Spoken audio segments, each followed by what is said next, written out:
En este vídeo.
Bienvenidos de nuevo a nuestro canal. Hoy vamos a hacer otro tipo de recorrido. Nos subimos a un barco en pleno delta del Ebro. Prepárate para disfrutar de agua, naturaleza y muchas sorpresas en este lugar mágico de Cataluña, donde el río se despide después de recorrer casi toda España para encontrarse con el mar. ¿Listos para la aventura? Pues zarpamos.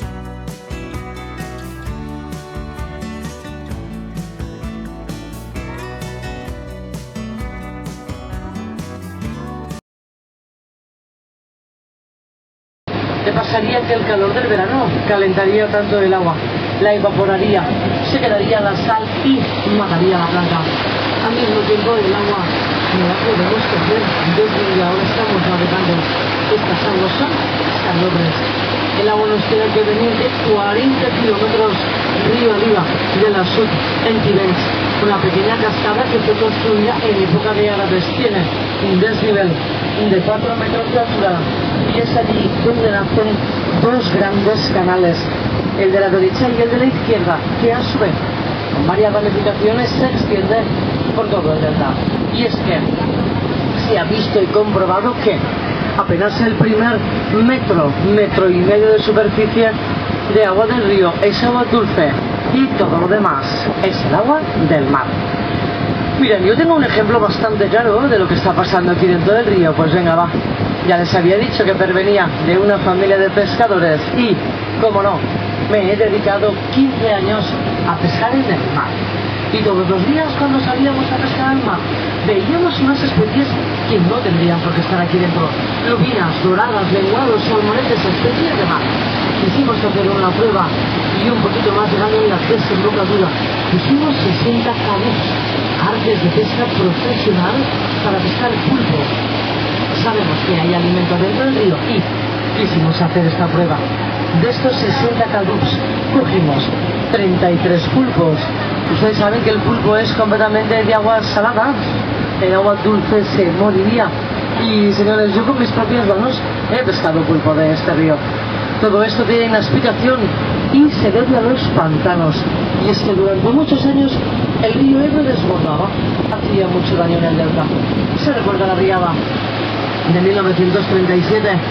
La gente del pueblo recuerda con unas imágenes muy feas. Se buscan la solución y la encuentran.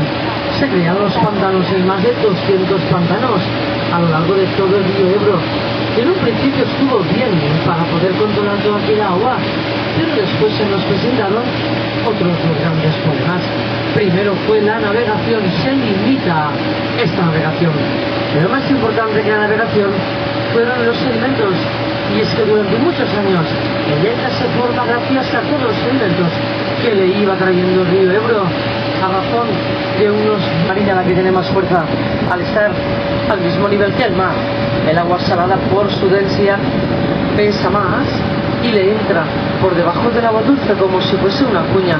Hace más de 10 años que lo están comprobando cada verano y 35 kilómetros río arriba, entre Cambredo y Tortosa, está llegando medio metro de agua salada.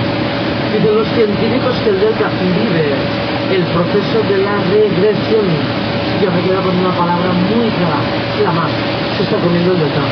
Ahora cuando llegaremos en la desembocadura, les voy a enseñar un caso que vais a entender todo lo que estoy haciendo. También nos dice la historia que quien ha tenido el dominio del río Ebro ha tenido el dominio de la península ibérica. Los romanos llegaron hasta los mismos puntos de nacimiento. En Fondibre, Cantabria, hay una piedra esculpida con letra romana, conmemorando que hasta allí llegaron ellos remontando el río. Y las últimas embarcaciones que navegaron por este río fueron los yauts, embarcaciones de origen árabe, medían 19 o 20 metros de eslora por 3 de ancho.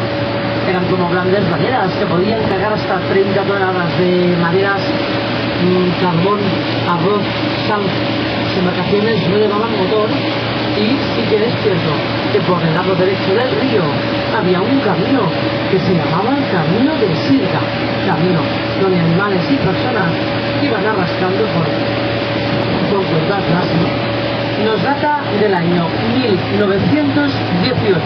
Fue una de las primeras masías construidas aquí en el delta del Ebro. Se están haciendo su propia denominación de origen con el arroz bomba, masía del Tramontano. Para que os hagáis una idea de lo lejos que llegaba el delta dentro del mar, fijaros que delante de la embarcación tenemos una montaña que es la montaña del Montsià. Detrás habría una población que se llama Ulldecona. En Ulldecona hay una empresa que se dedica a la piedra, a la grava, para construir las casas, que por cierto ha sido una de las empresas que le ha estado suministrando la piedra para reformar la Sagrada Familia de Barcelona. Coincidencia, tendríamos aproximadamente con coche unos 40 minutos, pero claro, como hace 10 años no teníamos coches, que solo había carros y machos, fue más fácil traer la piedra para construir esta masía, navegando en barco desde Mallorca, que no bajándola, en carros y machos desde Ulldecona. Imaginaros lo lejos que llegaba el delta dentro del mar. Luego veremos el punto máximo de tierra que alcanzó el delta y entenderéis perfectamente por qué fue así.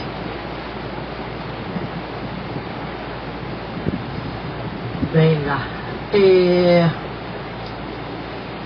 desde aquí se ve mejor ahora la masía, desde esta parte. Qué bonita.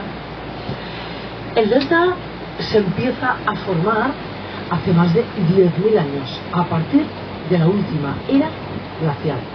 Y gracias a que aquí, al mar Mediterráneo, tenemos unas mareas inapreciables, mareas que pueden subir unos pocos centímetros. Gracias a esto se pudo formar el delta. Imaginaros una marea como la que afecta en el norte de España, que te puede subir más de 10 metros la marea. Imaginaros cómo quedaría todo el delta de inundado. Hubo una gran deforestación en las montañas de los Monegros. Ellas sufrieron grandes erosiones. Empiezan a bajar tierras, árboles, sedimentos. El delta no tardó ni tan siquiera 400 años en salir a la superficie, en la superficie actual de 320 kilómetros cuadrados. Y si nos imaginamos ahora que el delta es esta punta de flecha que se adentra 32 kilómetros dentro del mar, si ahora de repente en un abrir y cerrar de ojos desaparecido del delta, ahora mismo nos estaríamos encontrando navegando por dentro del mar a 27 kilómetros de la línea de la costa, y aún nos hacen falta 5 para llegar a la misma desembocadura. Y es que la mar no quiere nada que no sea de ella. Si se pierde un barco, en el paso de los años intentará devolvértelo. Si se pierde un cuerpo, a no ser que se lo coma el pescado, también te lo devuelven. Durante muchos años el delta le fue robando este terreno al mar y Sí que es verdad que la mayor parte de culpa es del hombre por los pantanos, pero la mar, junto con este gran cambio climático que estamos padeciendo, está haciendo de su trabajo para intentar recuperar lo que un día fue todo su terreno.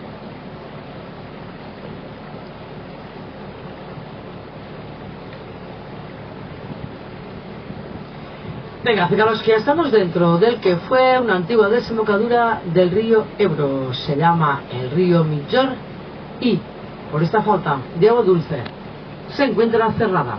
La parte que le llega al mar está taponada. Y es como si en el paso de los años las cañas ya quisieran tapar esta entrada. Tiene una extensión de 3,5 kilómetros.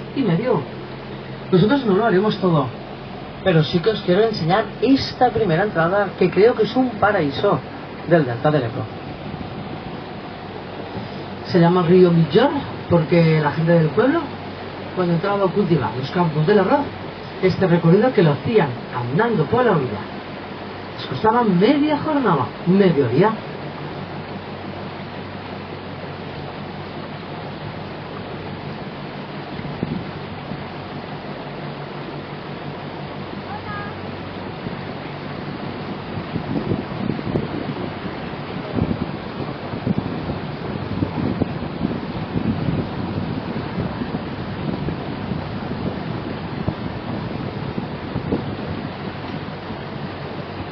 Venga, especies invasoras que tenemos aquí en el delta.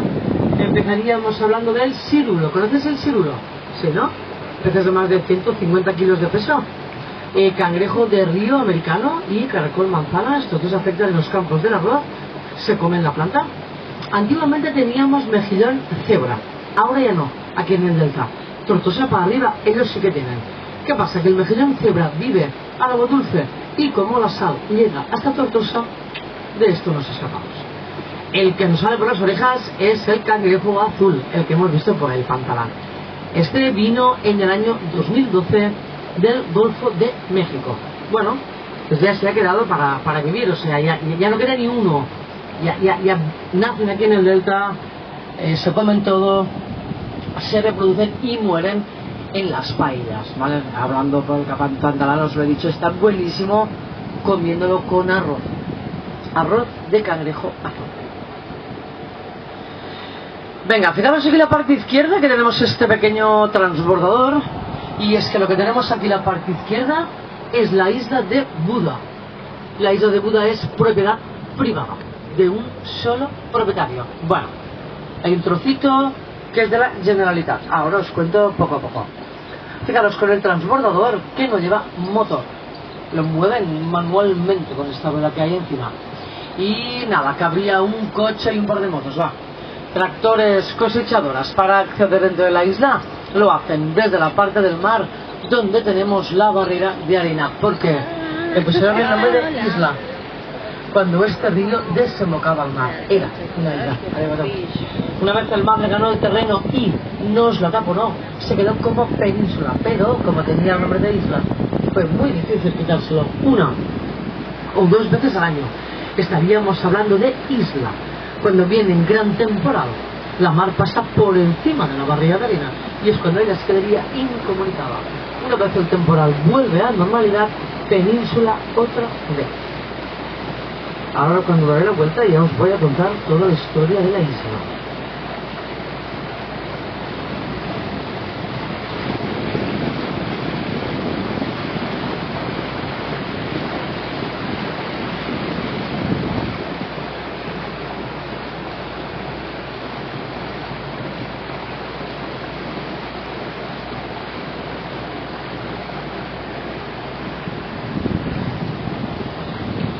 Por cierto que todas estas boyas que estamos viendo con banderas, siempre que veáis cosas así, tanto en el río como en el mar, serían artes de pesca profesional. En este caso serían unas lanzas especiales para pescar los cangrejos azules.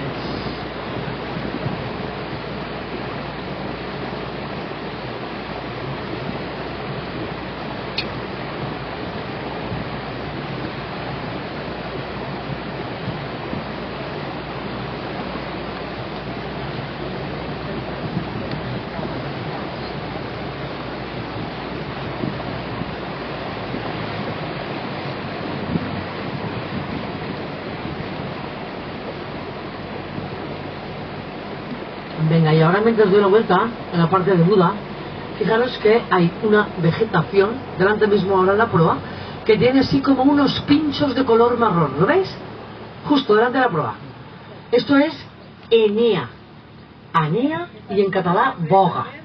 Aquello que se hacían sillas, bolsos, cestos. Vale, quedaros con este nombre, que luego os cuento una cosita.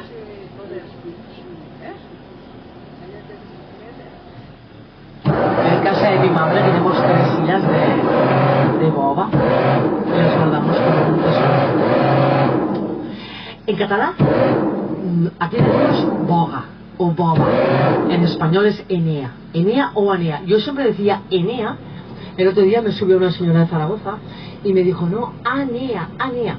Entonces, claro, como toda la gente cuando yo decía Enea me decía que sí, lo busqué por internet y está bien dicho de las dos formas, Enea y Anea. Pues venga, a la parte derecha, Buda. Fijaros que la estamos bordeando así por la parte del río Migjol y luego lo haremos por la parte del río Ebro casi hasta el final del trayecto.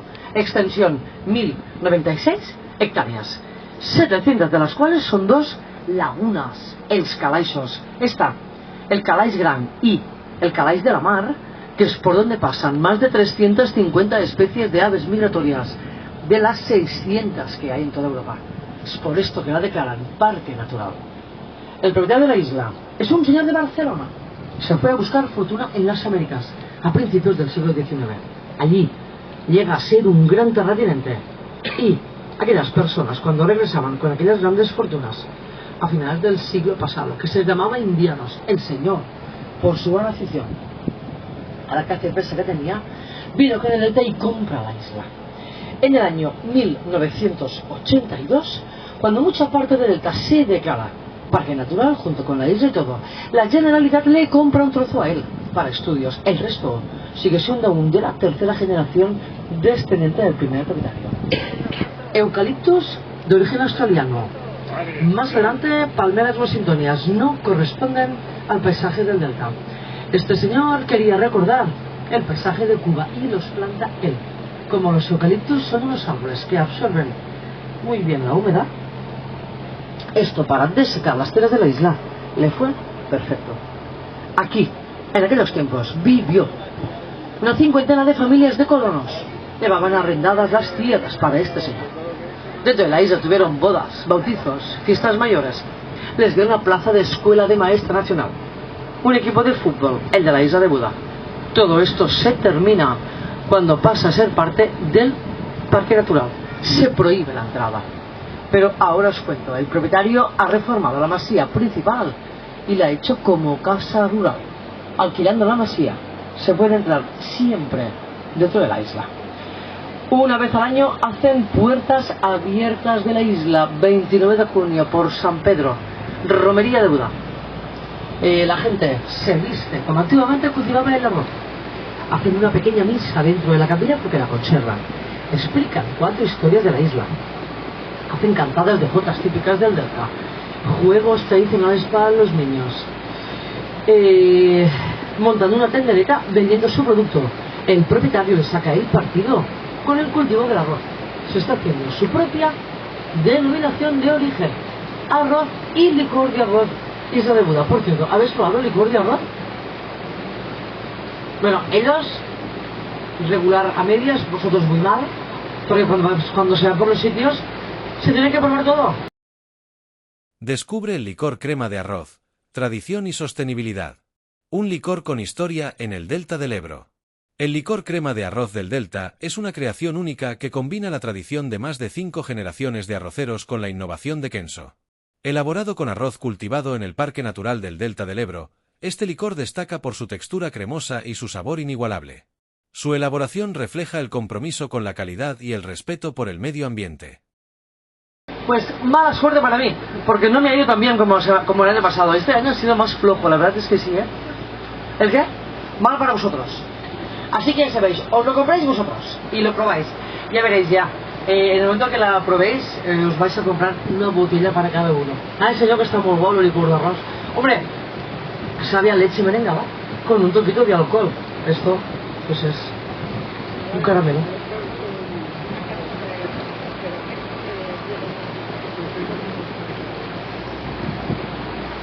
desde la parte de la Generalitat quieren promocionar la isla y hacen el Buda Bike, hacen una ruta con bicicleta por dentro de la isla.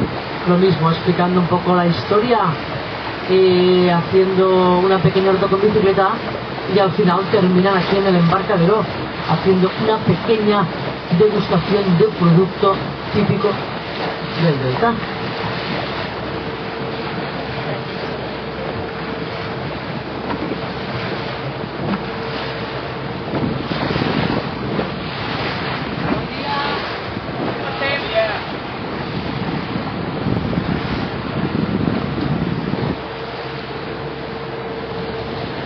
Venga, se llama la isla de Buda porque cuando se formó, toda ella estaba llena de la Enea.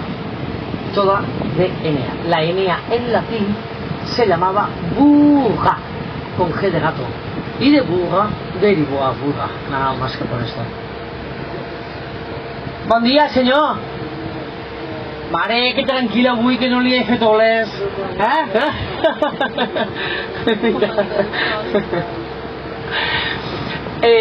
Habría dos versiones del nombre de Buda.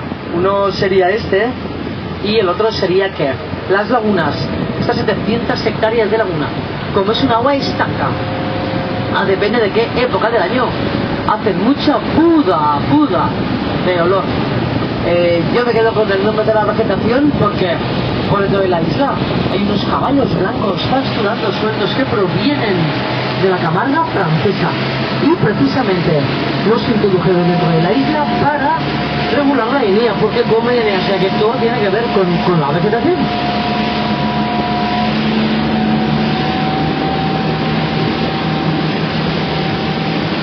No sé si habéis visto los flamencos ya, ¿los habéis visto? Mira, esta mañana, cuando yo estaba limpiando la embarcación, ha pasado un grupo así, hacia allá. Y es que os los podéis encontrar en cualquier parte. Tenemos instalados en el delta más de 26.000 flamencos. Entonces no se mueven, ¿vale? Antiguamente iban y venían, ahora ya no. Os tengo que decir que donde los vais a ver cerca con los miradores será en la parte sur del delta, Laguna La Tancada en Canyissaba. Allí hay unos miradores especiales y los podréis ver bien. ¿Por qué se quedan todo el año? Porque tienen alimentación. ¿Cómo estás? Casi no hemos visto en toda la temporada, ¿eh? Venga. Se quedan todo el año porque tienen alimentación. Para que se encuentran la Artemia salina, este crustáceo microscópico, que es el que les hace cambiar el color de las plumas. Ellos cuando nacen, cuando son polluelos, son de color gris. Ejemplares jóvenes, año o año y medio, blancos. Adultos, rosados. Y es que la Artemia salina es tan roja que, aparte de digerida, que cogen alguna tonalidad. Ellos cuando la cogen con el pico, se manchan el pico. Y de cuando se lavan las plumas se las tacan. Y es que quedarían teñidos para el resto de su vida. También es cierto que habría algunos que serían más rosados que los otros, machos, en época de apareamiento. Ellos se pintan más para seducir a la hembra.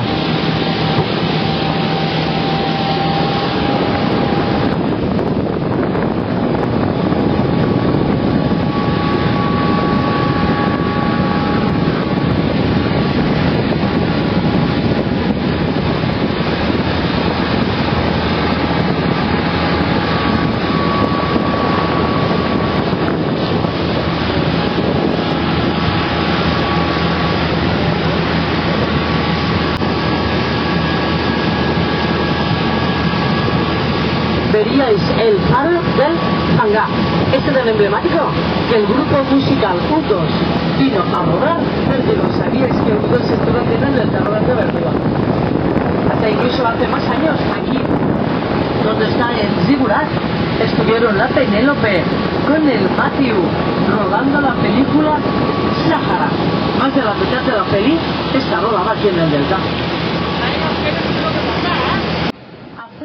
75 años aproximadamente, el río Ebro desembocaba en línea recta, tal y como ahora tenemos la embarcación. Vino una gran riada no pudo contener toda aquella gran cantidad de agua y desbordó por aquí al mar izquierdo. Y durante muchos años hubo dos desembocaduras en forma de Y a la parte izquierda, la actual desembocadura, pero antes de adentrarnos en ella, vamos a poner atención delante de la embarcación. Nos aparece la penúltima desembocadura que tuvo el río Ebro. Se llama la desembocadura de Levante. Nosotros lo llamamos el río Viejo. Veréis que le pasa lo mismo que al río Migjorn. Al río Migjorn no lo hemos visto aquí. Sí que lo veremos. Se encuentra cerrada. Quiero que pongáis atención que habrá un momento que nos saldrá la mar por detrás. Cuando nos salga la mar, nos aparecerá un faro que tiene forma de cohete. Ya veréis. ¿Os doy tiempo? Con esta primera parte y con imágenes de la segunda parte, nuestro recorrido en barco por el delta del Ebro llega al final del trayecto de hoy.